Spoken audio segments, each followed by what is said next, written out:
আমি কোরআন এবং হাদিসের আলোকে 11টি বিশেষ নসিহা পেশ করতে চাই, যেগুলো আপনাদের জীবনকে আলোকিত করবে, দুনিয়াতে আপনাদেরকে মর্যাদা।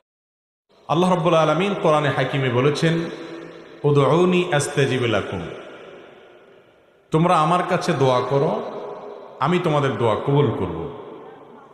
আল্লাহ রাব্বুল আলামিন বলছেন, ওয়াকালা রাব্বুকুম, তোমাদের রব, তোমাদের পালনকর্তা, তোমাদের মালিক বলছেন, উদউনি, তোমরা আমার কাছে দোয়া করো, আস্তাজিব লাকুম, আমি তোমাদের দোয়া কবুল করব।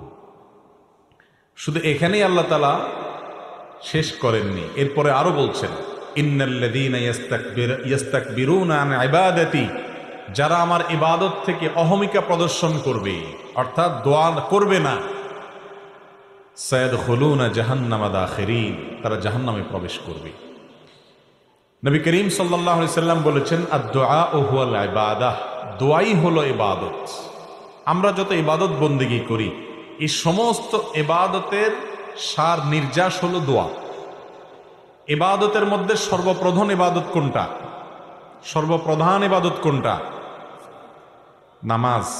নামাজের চাইতে বড় কোনো ইবাদত আছে আর নাই। সবচেয়ে বড় ইবাদত, এমন ইবাদত যে ইবাদতের সাথে আমাদের মুসলমানদের মুসলমানিত্বের পরিচয় নির্ভরশীল। ওমর রাদিয়াল্লাহু তাআলা আনহু বলেছেন, লা হাজ্জা ফিল ইসলামি লিমান তারাকা সালাহ,